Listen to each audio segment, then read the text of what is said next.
La question du télétravail.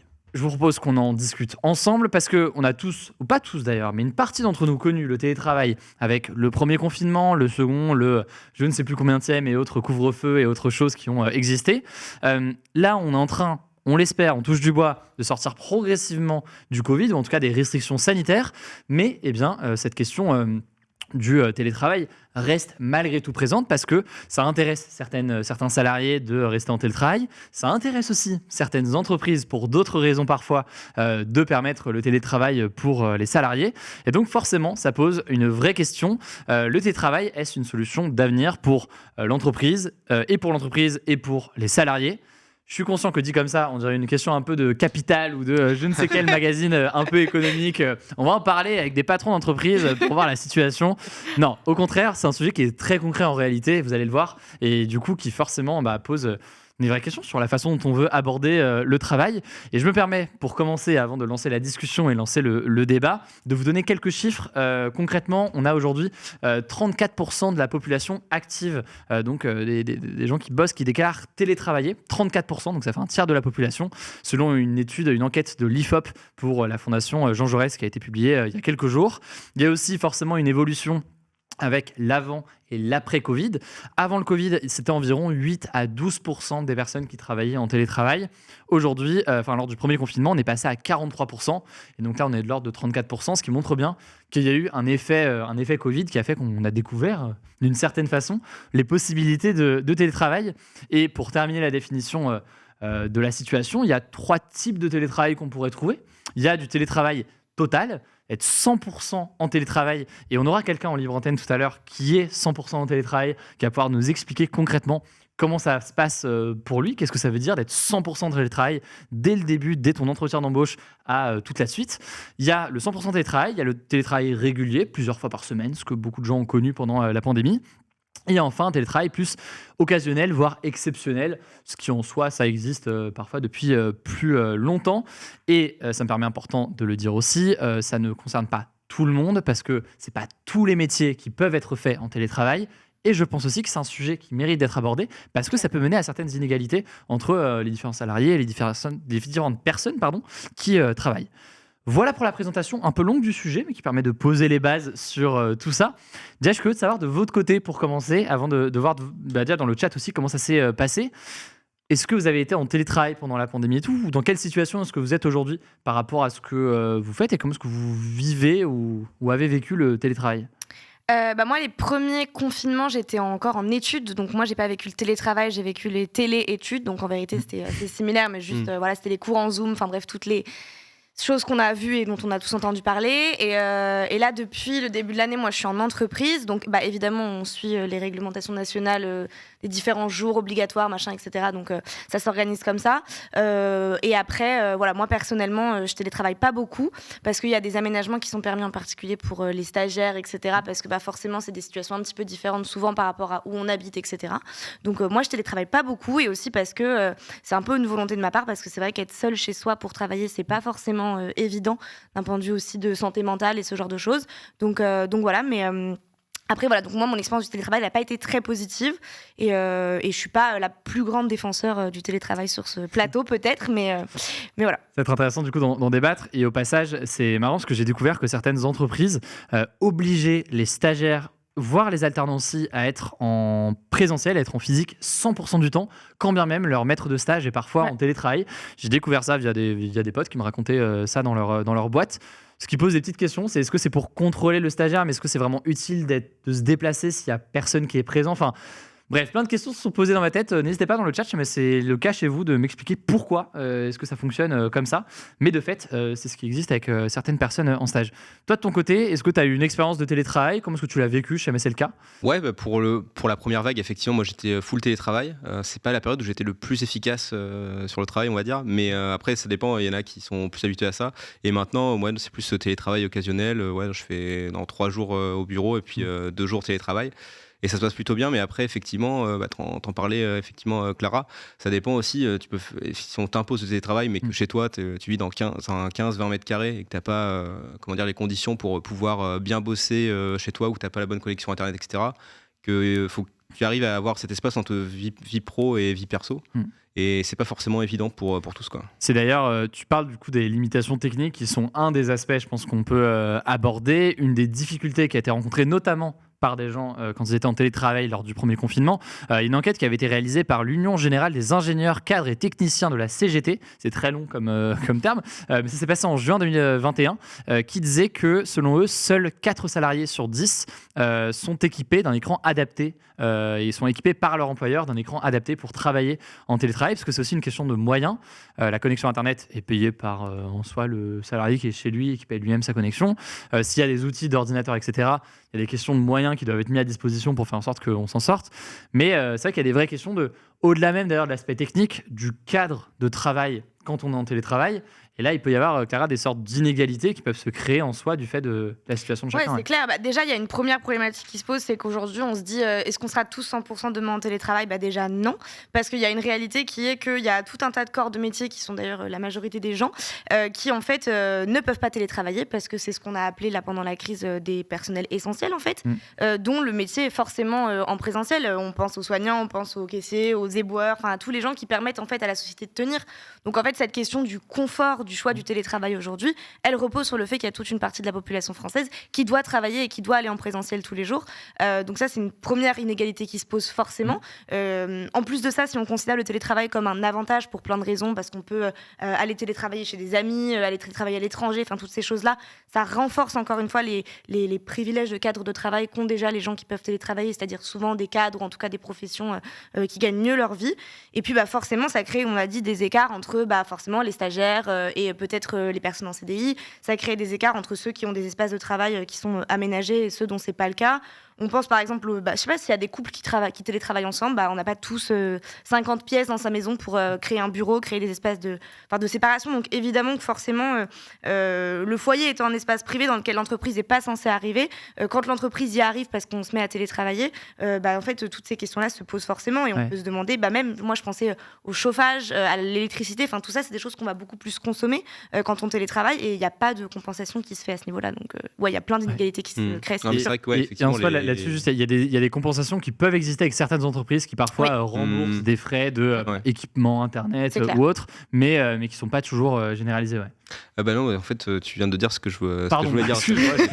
Mais t'inquiète, du coup, ça veut dire qu'on a les mêmes idées et tout. Mais non, moi, il y avait aussi un autre point que je voulais évoquer, c'était le fait que finalement, les entreprises, effectivement, vont avoir moins de coûts si ils font plus du télétravail. Et tu as beaucoup plus ce concept de flexi-bureau qui arrive, où finalement, tu n'as pas un bureau attitré. Et ça peut poser cette question, finalement, en gros, tu arrives, effectivement, tu as un bureau qui n'est pas à toi, tu te poses, tu travailles. Mais finalement, à quoi bon venir au bureau si c'est pas ton espace de travail, si tu es un peu comme une ressource humaine qui peut être interchangeable. Parce que les économies là-dessus, pour dire les choses clairement, pour une entreprise, c'est si jamais j'ai 200 salariés dans mon équipe et que je prends des bureaux de 100 personnes, ça va me coûter moins cher de prendre des bureaux de 100 personnes. Et si la moitié sont en télétravail, chacun 50% du temps, je peux avoir 100 places dans mon bureau, ça rentre, les gens s'échangent les trucs et tout se passe bien, quoi. Sur la question des inégalités, ce que tu dis, du coup, c'est que ça renforce un peu à tout point de vue les inégalités, parce qu'il y a tout le monde n'a pas accès au télétravail. Et souvent, les métiers qui ont accès au télétravail, c'est les métiers les plus qualifiés. Et en plus de ça, parmi les gens qui sont en télétravail, les cadres de travail sont très différents. Et si de base, tu es dans un métier qui est bien payé, tu auras une meilleure condition chez toi pour bosser, là où, si à l'inverse, tu es en difficulté, ça va être plus compliqué dans ton petit 15 mètres carrés parce que tu es en stage où tu débutes et tu as peu de moyens.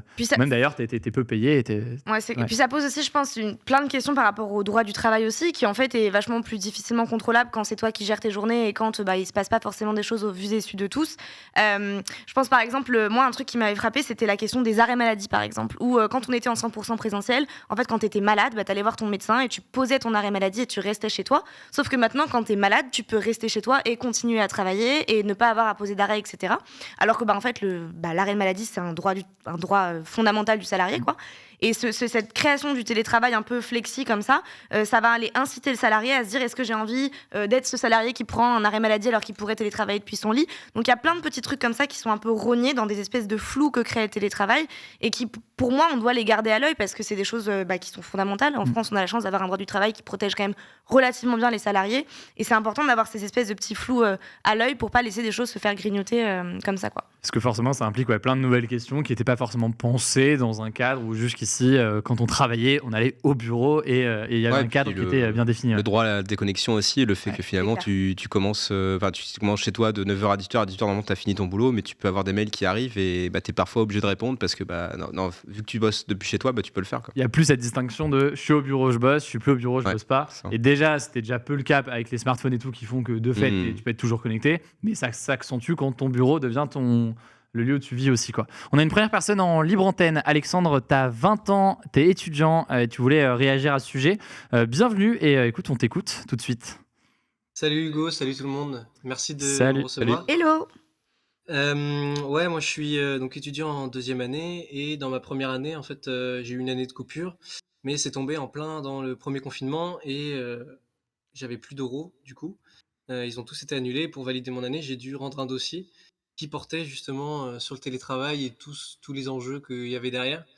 Et du coup, dans mon plan, en gros, j'ai mis en avant les avantages et les inconvénients. Et vous avez bien bossé aussi parce qu'il y a beaucoup de choses Merci beaucoup. que j'avais en commun avec vous. Mais déjà, comme vous avez dit, les réductions des coûts pour les employeurs, tous les locaux, etc., ça permet de créer un budget quelque part. Donc potentiellement soit des nouveaux postes, soit des augmentations de salaire. Donc ça, c'est des choses plutôt avantageuses qu'on peut retrouver. Mais je mettais aussi beaucoup en avant les points négatifs du télétravail qu'on ne saisit pas toujours. Surtout l'isolement social. Parce que j'avais vu en cours que le travail, c'était un des plus gros facteurs de sociabilisation. Donc si on l'enlève à certaines personnes, potentiellement ils se retrouvent tout seuls, quoi. Donc ça, c'est un point qu'il faut pas négliger, je pense. Pareil, je voulais revenir sur ce que tu avais dit au sujet de l'arrêt maladie quand on est en télétravail. Je suis grave d'accord du fait que on est malade, mais bon, on peut peut-être quand même aller bosser de chez soi, quoi. Alors que, comme tu dis, t'es malade, t'es pas censé bosser, quoi. Donc ça, c'est des choses qu'il faut mettre en avant. Pareil pour ça aussi, je voulais revenir sur ça aussi parce que nous, tu vois, en cours, par exemple, on est malade, on est content quand même que le prof fasse l'effort de mettre la visio pour aussi derrière pouvoir suivre les choses et ne pas être exclu du truc, quoi. On est malade, potentiellement le Covid, et au final, on est privé du cours ou quoi que ce soit. Là, au moins, on peut quand même y participer. Très, très intéressant, tu soulèves beaucoup de points dont on pourrait parler, je pense, pendant longtemps. On voit que de ton côté aussi, c'est un sujet que tu as bien réfléchi sur les dérives potentielles que ça peut amener. Cet enjeu de socialisation aussi, c'est vrai que c'est quelque chose qui revient chez beaucoup de personnes. J'en parle encore même avec des gens de l'équipe hier, parce que j'aurais dit que c'était un des sujets qu'on allait aborder ce soir. Et c'est un des premiers trucs qui est sorti, de dire, en fait, moi, j'aime bien être avec mon équipe, entre nous, comme ça, on discute, il y a forcément un cadre, on déjeune ensemble et tout. Et ça me ferait chier d'être tout le temps en télétravail, d'où le fait d'avoir un espace de bureau, quitte à être en télétravail 1, 2, même 3 jours par semaine, mais d'avoir quand même des moments dans la semaine pour se retrouver, quoi. Non, mais c'est sûr, mais en plus, si tu fais que du télétravail, tu vois que tes collègues en visio, donc il n'y a vraiment pas du tout de lien social, c'est le degré zéro du lien social. Et après, c'est vrai que cette question de travailler en équipe, ça donne aussi une dynamique par rapport à l'entreprise, mais ce qui est intéressant de noter, c'est qu'avant le Covid, on parlait beaucoup de cette notion de bien-être au travail, notamment avec les happiness managers qui commençaient un petit peu à monter, et que finalement, aujourd'hui, j'ai un peu l'impression que on parle plus du télétravail comme qui pourrait devenir une norme, alors qu'avant, on parlait quand même beaucoup plus d'happiness manager, de bien-être au travail. Et c'est vrai que, je pense qu'il faut effectivement pas renier le fait que le travail, ça reste un lieu de lien social où tu peux avoir effectivement des liens importants avec les autres et que tu peux pas avoir cet isolement, quoi. Après, je pense que les deux sont compatibles dans la mesure où je pense que si le télétravail il est choisi et tu peux l'adapter à tes besoins et à tes envies, ça devient un vrai avantage. Moi, je pense par exemple au fait que potentiellement dans le monde de l'avant-Covid, quand on avait un rendez-vous médical, c'était toute une galère de se dire comment je vais le caler pour que ça fitte avec mes horaires de travail, etc. Aujourd'hui, avec le télétravail, ça crée une souplesse aussi sur ces possibilités-là, d'aller chercher ses enfants à l'école quand il y a des problèmes. Enfin, il y a plein de choses qui sont rendues possibles. Et quand c'est choisi, c'est chouette parce qu'il y a aussi des trucs où on se dit, là, en vrai, je me ferais bien un tunnel de taf pendant une journée et je serais mieux chez moi. Mais il faut que ça reste pour moi un truc qui est choisi, qu'on peut gérer comme on veut et qu'on peut utiliser comme juste un avantage et un peu un petit bonus qu'on vient chercher quand on en a besoin, et plutôt qu'une imposition totale qui, vraiment, on l'a dit, a trop de points négatifs pour être viable, quoi. Et à ce propos, donc là, on a vu quand même pas mal des aspects critiquables au télétravail. Et on a beaucoup accentué dessus parce que c'est des points importants chez beaucoup de personnes. il y a plein d'autres personnes qui trouvent le télétravail incroyable Génial. et d'où le fait que ça fait aussi beaucoup débat. Au Royaume-Uni, par exemple, il y a une étude identique qui a été réalisée en juin 2021 qui a indiqué que 66% des employés au Royaume-Uni préféreraient poursuivre le télétravail plutôt que d'accepter une promotion. Donc, ce qui montre vraiment une vraie. Alors, la question est peut-être un peu bizarre, mais ça montre un vrai intérêt pour ça. Et par ailleurs, comparaison est un 49. peu chelou. Enfin, La comparaison est un peu bizarre. Je suis d'accord sur la formulation d'études, mais écoute, c'est comme ça. Et puis, non, mais autre chose par contre intéressant 49% d'entre eux se disent même prêts à voir leur salaire baisser pour conserver l'avantage de pouvoir travailler à distance régulièrement. Donc, évidemment, ça pose plein de questions. Et évidemment, il faudrait voir si la situation est similaire en France, sous quelles conditions, de quel type de télétravail est-ce qu'on parle. Mais la raison pour laquelle aussi est-ce que j'amène ce sujet-là, c'est que on va avoir dans quelques minutes Maxime qui, lui, dans son cas, est dans une situation où il va passer sur du 100% télétravail. Et lui, alors, il a une situation très particulière du fait de son travail, du fait de ce qu'il fait. C'est très différent des situations justement parfois de précarité qu'on a eu l'occasion d'évoquer ici. Mais dans certains cadres, ça crée de fait des libertés, un cadre de travail qui est assez incroyable pour certaines personnes. D'où le fait, encore une fois, de montrer aussi, même dans le cadre du télétravail, ces inégalités-là qui se renforcent. On a une personne en libre antenne qui est disponible, il me semble, qui est partant pour parler davantage d'un point de vue de l'employeur. C'est Koun, tu as 25 ans, tu es chef d'entreprise. Est-ce que tu peux nous dire concrètement, toi, de ton point de vue, comment ça se passe déjà dans ton entreprise, et comment est-ce que tu vois ce sujet du télétravail? Bonjour, merci de m'accueillir. Avec plaisir. Hello. Salut. Merci. Hem, ouais, donc nous, effectivement, on était déjà assez ouverts au télétravail, en fait, avant la crise, mais le changement, de mentalité générale, je pense, au niveau du monde du travail, fait qu'aujourd'hui, on a une vraie politique, en fait, à ce niveau-là. Bon, nous, on a une petite structure, hein, on a 10 employés, on est 12. Et en fait, donc c'est très, très souple, quoi. Donc du moment que les gens préviennent, on a vraiment un truc assez simple, c'est que les gens doivent prévenir le matin, avant 9 heures, on va dire, pour que les collègues sachent un petit peu, qui va être au bureau le jour même. Et donc tant que c'est prévenu le matin même, il y a pas trop de soucis. Et après, on a une petite limite du style, pas plus de 2 semaines d'affilée en full télétravail, mais c'est clairement jamais arrivé depuis qu'on a mis tout ça en place. Et là, du côté des salariés dans ton équipe, comment est-ce qu'ils vivent la chose? Parce que donc on parle d'une entreprise où il y a une dizaine de personnes. Ils aiment bien ça. Enfin, dans la situation actuelle, j'ai l'impression que du coup, c'est très flexible. C'est concrètement, vous venez quand vous voulez. Il y a des bureaux pour vous, il y a un endroit pour vous. Mais si jamais vous voulez faire 2 jours ou 3 jours ou je ne sais quoi, jours d'affilée, c'est possible. Comment ça se ressent de leur côté et quelles étaient un peu, eux, leurs craintes et ou leurs a priori là-dessus? Ouais, je pense que de leur côté, ils avaient un petit peu peur justement qu'on les oblige en fait à revenir en présentiel trop souvent. Mm. Mais je pense qu'ils apprécient bien justement le fait que ça soit souple, et qu'ils aient la liberté, par exemple, comme tu l'as dit, de rester en télétravail, 2-3 jours d'affilée ou, par exemple d'être en télétravail, le lundi, pour commencer la semaine un peu plus tranquille ou le vendredi pour finir, et pouvoir en fait, directement déconnecter et être en week-end. Mm. Maintenant, vous en avez déjà parlé tout à l'heure, mais ça pose aussi le sujet, le télétravail de la limite des horaires.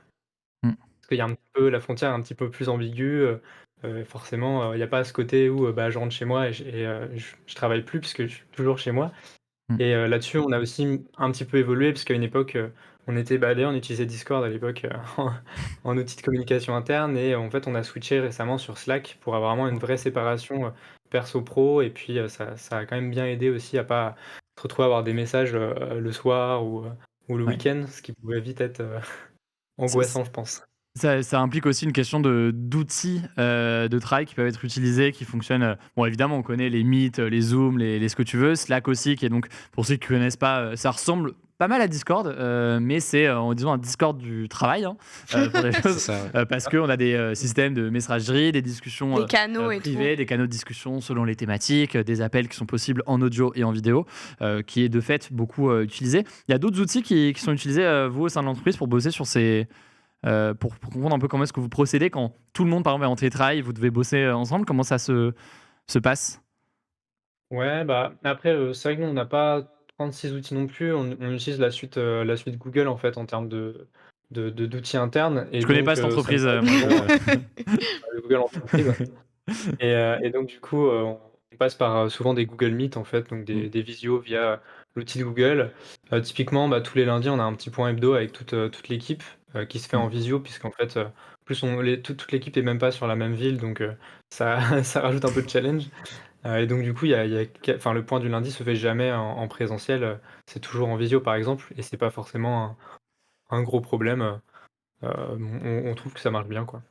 Très bien. Bah, écoute, ça fonctionne bien, pour toi et pour, l'équipe, c'est la meilleure des choses. Merci beaucoup en tout cas, Koun, pour ton témoignage là-dessus en tant que chef d'entreprise, de voir aussi, de ton point de vue. Je vois que dans le chat, ça parle beaucoup de Teams aussi, qui est beaucoup utilisé. Microsoft Teams de Microsoft, de fait, Du coup, c'est de écrit dans Microsoft. le nom.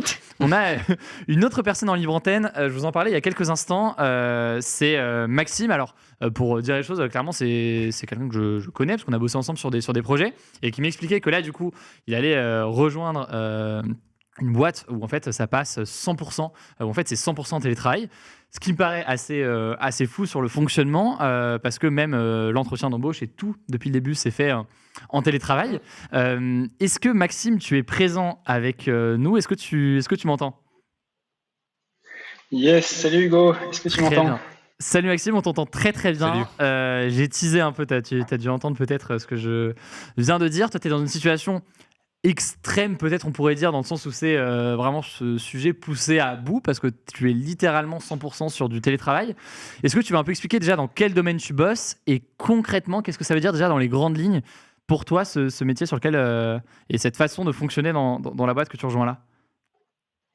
Eh ben écoute, on est donc la boîte dans laquelle je bosse, c'est une start-up. On est une centaine. C'est une start-up américaine et c'est dans le domaine de l'informatique, de l'intelligence artificielle.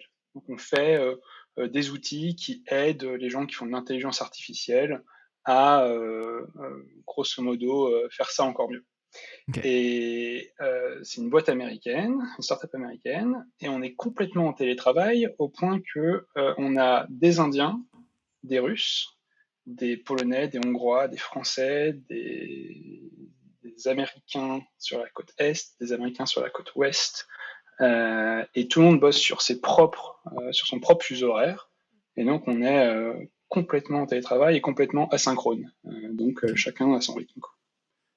Et dans cette situation-là, pour bien cadrer la chose, tu as un profil de salarié en soi, enfin sans rentrer dans les détails du contrat, mais tu es engagé avec l'entreprise et tu bosses pas avec cette boîte et une autre en parallèle. C'est vraiment, tu bosses à temps plein au sein de cette boîte, c'est Ah ça? ouais, je suis Ouais. 100%, donc je travaille pour cette boîte, je suis salarié et c'est mon seul job et ils nous traitent tous ceux qui sont en télétravail comme des salariés et on est les seules personnes dans la boîte, quoi. Là, j'ai plein de questions et peut-être que vous avez des questions aussi, Clara et Kevin, mais la première question en fait, il y a deux aspects. Il y a du point de vue de l'entreprise, quel est l'intérêt selon toi, et de ton point de vue, enfin toi qui du coup là va rejoindre cette boîte-là, qu'est-ce qui a fait aussi que tu as accepté et que parce que du coup là tu vas rester en France, peut-être que tu pourrais bouger en soi vu que tu es 100% en télétravail. Peut-être si on commence par l'aspect du point de vue de l'entreprise, selon toi, pourquoi est-ce que cette boîte s'est dit, bah en fait, on va la jouer 100% télétravail? Est-ce qu'il y a l'enjeu financier qu'on a évoqué? Est-ce qu'il y a d'autres enjeux qui jouent aussi et qui font qu'ils veulent passer là-dessus? Alors c'est assez intéressant parce que il y a 3 ans, c'est une start-up qui était pas du tout en télétravail.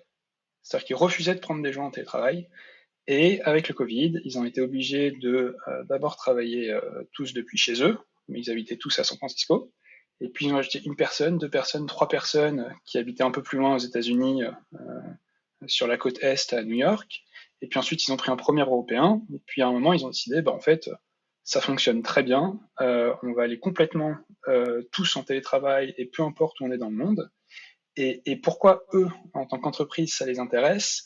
Eh ben, de leur point de vue, ils arrivent à prendre, ou attirer les meilleurs talents, entre guillemets, de chaque pays. Et donc, ils disent, bah voilà, on est content de pouvoir bosser avec des super développeurs anglais, des super développeurs polonais, des super Mm. personnes pour faire de la gestion de projet, peu importe où ils sont en fait. En fait, ils veulent prendre les meilleurs, ils veulent prendre des gens qui sont capables de faire le taf, peu importe où ils sont. Et ce qui est assez chouette pour les startups à San Francisco, bah, c'est que les salaires ça coûte très cher de payer des salaires pour quelqu'un qui habite à San Francisco, et ça Ouais. coûte moins cher de payer des salaires pour quelqu'un qui est à Paris ou en Pologne ou en Angleterre. Parce que du coup, le salaire est adapté en fonction de où tu habites, ou c'est un mélange des deux. Comment ça se passe sur les salaires très Alors, globalement, selon ce que tu peux dire, mais c'est quoi le. T'as pas le même salaire ouais, forcément, très c'était. globalement, c'est assez gagnant-gagnant parce que l'entreprise paye des salaires qui sont moins élevés que les salaires américains de San Francisco. Mais par contre, elle paye des salaires plus élevés que ce qu'on voit d'habitude en France ou en Pologne ou en Angleterre ou dans n'importe quel pays.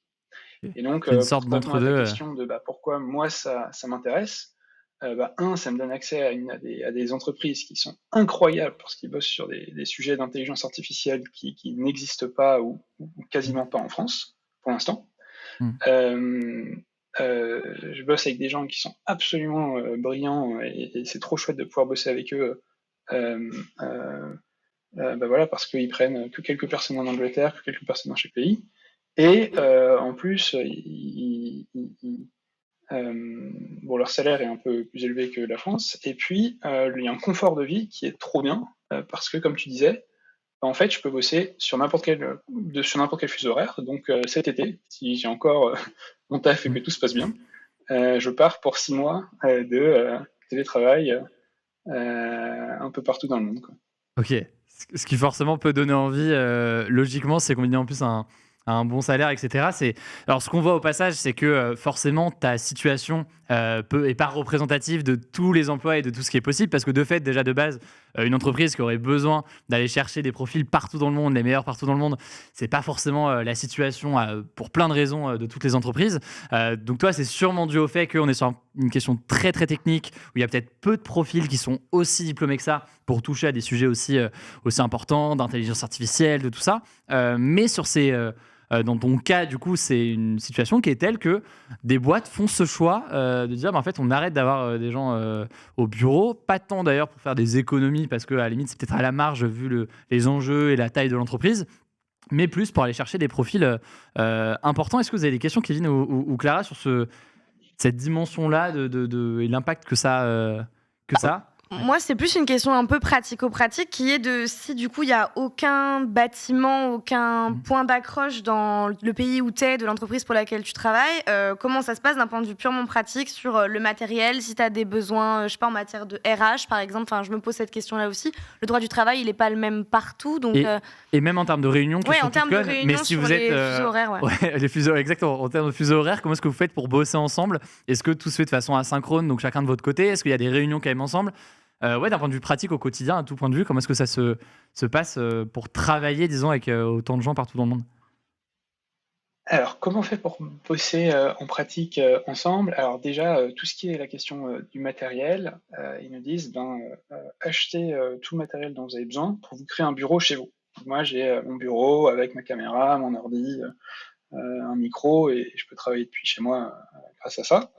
Ils vont nous payer aussi des accès dans des lieux de télétravail comme WeWork, comme des espaces de coworking. Donc ça, c'est sur le plan très matériel. Et puis après, en termes d'orga, on utilise beaucoup des Google Docs. Par exemple, quand on commence un projet, on écrit un gros Google Doc de peut-être 15 pages pour décrire le projet en détail. Et chaque personne de l'équipe, ensuite, va le relire, le corriger, mettre des commentaires, etc., jusqu'à ce qu'il ait la forme finale de voilà, on va bosser là-dessus pour les 2 prochains mois. Et tous les documents comme ça sont accessibles à tout le monde sur des Google Docs. Et donc toute la connaissance est dans ce format-là. Et quand on a des questions, d'abord on se réfère à ces Google Docs, et ensuite, si on ne trouve pas la réponse là-dedans, on va parler avec les autres personnes, typiquement sur Slack, donc des messages asynchrones, quoi. On ne s'attend pas à avoir une réponse dans la minute, on s'attend plutôt à avoir une réponse dans les 6 prochaines heures, 10 prochaines heures, en fonction des fuseaux horaires. Et on a 2 heures dans la journée de réunion maximum, qui sont, en France, c'est entre 18h et 20h. Et en fait, c'est quand les Américains en Californie, c'est le matin pour eux, et puis l'Europe de l'Est, la Russie, c'est pas encore trop tard pour eux non plus. Ok, c'est l'heure qui a été optimisée. On parle en direct les uns avec les autres, en vidéo, sur Zoom. Ok. Voilà. C'est assez fascinant. Alors, on voit encore une fois que ce serait pas possible pour plein de métiers, ça pose plein de questions, mais dans ton cas précis, on voit que c'est quelque chose qui peut fonctionner, qui, j'ai l'impression, dans ton cas aussi, qui te plaît pas mal parce qu'il te permet d'avoir, typiquement, de pouvoir voyager si tu veux, de pouvoir faire tout ça. Donc, c'est un vrai cadre au final qui est positif. Par ailleurs, tu me disais, parce qu'on a eu l'occasion d'en parler un autre jour, que toi, l'aspect social aussi, tu me disais que ce qui est intéressant, c'est que fondamentalement, vu que tu es dans ton domaine vraiment très qualifié, de bosser dans l'IA, etc., tu as d'autres gens qui sont dans ce même processus-là, et donc tu peux te retrouver au final à peut-être aller dans un espace de coworking avec d'autres amis à toi qui eux aussi bossent 100% en télétravail, et à retrouver un cadre de bureau, mais pas avec des salariés de ton équipe, mais plus avec des amis ou des proches ou avec qui, en fait, qui sont dans ce cadre-là. Merci encore, Maxime, pour ton témoignage là-dessus, parce que c'est super, super intéressant. Merci beaucoup. Et tu nous rediras, peut-être si on en reparle. Et trop cool, Mashup. Merci beaucoup. Merci beaucoup, Maxime. Ça fait plaisir. Certains dans le chat l'ont peut-être reconnu. Mais c'est vrai que je trouvais ça bien d'avoir ce témoignage parce que, évidemment, c'est très loin pour plein de raisons et de plein de vues différentes de notre situation quand on parle de télétravail. Mais ça montre aussi jusqu'où ça peut aller. Alors après, est-ce qu'on est pour ou contre ça Qu'est-ce qu'on en pense? Qu'est-ce que vous en pensez, vous, là, de ce que vous avez entendu C'est vrai que ça fait télétravail vraiment rêver, quoi, parce que finalement, les horaires sont quand même assez larges. Il peut, en plus, avec le salaire qu'il a aussi, il peut voyager où il veut pour pouvoir travailler. Mais voilà, à la fois, ça fait envie, mais à la fois, ça fait aussi un peu peur. Moi, c'était la question que tu avais posée, ça participait par rapport à la question finalement du lien social, d'avoir un petit peu ce lien par rapport au travail. Et c'est vrai que, non, mais après, voilà, effectivement, c'est un cas bien particulier où tout le monde ne pourrait pas se le permettre. Et lui, il a la chance, effectivement, que sa boîte, après, prenne en charge pour lui faire un véritable espace de travail, ce qui n'est pas forcément Toutes les boîtes ne font pas forcément, c'est ce qu'on évoquait tout à l'heure. Clara, qu'est-ce que ça te... Moi, toujours, c'est ce truc du lien social. Après, je pense que c'est l'importance qu'on donne à la sociabilité au travail aussi. Chacun a son avis là-dessus. Après, voilà, je pense que particulièrement quand on débute dans le monde professionnel, on a une vraie attente de lien social, de rencontrer des gens, parce que aussi juste pour grandir professionnellement, on a besoin d'avoir ses managers au quotidien à dispo pour poser des questions. Tout ça, c'est pas facilité par le télétravail. Puis ensuite, on a potentiellement envie de créer du lien, de passer des moments sympas le midi, etc. Tout ça, ça participe aussi au fait que le travail, ça peut être sympa aussi. Et après, voilà, je pense que ça dépend de l'importance qu'on donne à ça. Moi, après, je trouve que ça pose plein de questions. Et en vrai, on aurait pu creuser le sujet. Mais par exemple, moi, je me demandais, est-ce que, du coup, quel est son statut? Est-ce qu'il est considéré comme... est-ce que c'est un expat en France, vu qu'il travaille pour une boîte étrangère, mais en France? Si par ailleurs, qu'en France, travailler, c'est quoi le statut? Il y a plein de questions comme ça qui se posent. Encore une fois, ça reste des cas méga minoritaires, en fait, et qui sont intéressants, mais qui font un peu incubateurs d'idées futures. Mais moi, ça me fait un petit peu peur aussi. Toi, tu te vois pas travailler dans ce genre de situation? Non, pas du tout. Mais après, encore une fois, je pense que ça dépend de sa personnalité. Moi, je suis très sociable. J'aime trop être au travail pour voir les gens et passer des moments avec les gens. Et je trouve qu'en plus, on travaille mieux quand on travaille en équipe, quand on est en physique. En fait, les choses sont beaucoup plus fluides. Donc, pour toutes ces raisons-là, moi, je me verrais pas du tout faire ça. Non, en plus, tu l'as dit, tu vois, si tu vas dans un espace de coworking et que du coup, c'est tes amis qui deviennent tes collègues au quotidien parce que dans l'espace de coworking, c'est eux qui sont là, ça brouille encore plus les frontières entre le perso et le pro. Bref, moi, je trouve que ça rend un peu fou, mais c'est hyper intéressant et si ça lui convient, trop bien. Hein. Ouais, moi, je sais qu'à titre personnel, j'ai beaucoup de mal à me projeter parce que de fait, moi, je fais j'ai mon équipe et bref, j'ai une situation qui est très particulière. Mais cet aspect-là, tu vois, si en plus t'es bien payé parce que du fait de ton métier, t'es bien payé, de pouvoir voyager en bossant et de te permettre en fait de, si tu veux, faire 2 mois dans un pays ou dans une autre destination ou même en France, hein, de changer de cadre parce que financièrement tu peux te le permettre et de pouvoir travailler tes projets à distance, ça j'avoue que moi ça me fait pas mal rêver. Il y a un truc forcément qui est incroyable de se dire que tu vas pouvoir changer de cadre régulièrement, surtout quand tu es encore jeune. Moi dans mon cas, je me dirais ça va, là j'ai la vingtaine, je sais que peut-être dans 10 ans je ferai pas ça parce que je serai plus installé à tout point de vue dans ma vie, mais je sais pas toi Kevin, si tu te projettes sur ce genre de choses ou si au contraire ça te fait très peur. Bon, après, de toute façon, dans 10 ans, on bossera tous dans le métaverse. Donc, Bien sûr, évidemment, on aura des NFT. Non, mais c'est. Effectivement, mais c'est. Non, mais voilà, si on avait. C'est vrai que moi aussi, hein, si j'avais la possibilité, tu vois, avec la situation financière qui pouvait le permettre, de pouvoir bosser et en même temps voyager, bah ça je pense que c'est quand même l'idéal pour tous quoi. C'est vrai que ça fait rêver, mais effectivement après ce qui est bien effectivement c'est que ça a été dit, c'est que là la relation entre l'employeur et le salarié, ça a été du gagnant-gagnant et c'est pour ça que ça marche. C'est aussi parce qu'on est sur une niche où tu as des jobs effectivement très qualifiés et quand c'est fait de manière gagnant-gagnant, c'est ça qui est bien. Après effectivement ça pose d'autres questions. Mais ouais, effectivement, il faut qu'il y ait vraiment une communication entre le salarié et l'employeur pour que ça aboutisse, quoi. Mais je pense que dans tous les cas, de fait, le Covid a accéléré ce processus de télétravail. Il va sûrement rester dans certains cas, ne serait-ce que partiellement, mais chez beaucoup d'entreprises. Ça va impliquer aussi d'arriver à mettre en place des choses en termes de droit du travail, en termes d'outils pour les entreprises à mettre en place pour que ça fonctionne bien, que ce soit efficace, qu'en même temps on est dans un cadre, on soit dans un cadre qui est serein si on se retrouve à travailler en télétravail. Et évidemment, ce qu'on voit là, c'est qu'il y a forcément des inégalités qui peuvent se créer, des situations très différentes. Et un télétravail d'un salarié au SMIC qui vit dans un 15 mètres carrés et qui s'en sort pas financièrement, c'est pas le même télétravail que quelqu'un qui est sur un métier, on l'a vu ici, peut-être très bien payé et dans une autre dimension, quoi. Et avec une entreprise aussi peut-être qui prend en compte tout ça, quoi. Donc, en tout cas, sujet, je trouve assez riche au final. Vous voyez, c'est pas juste un truc à la sujet économique. On va parler des coulisses de tout ça. Ça pose plein de sujets sur notre façon de notre rapport au travail finalement.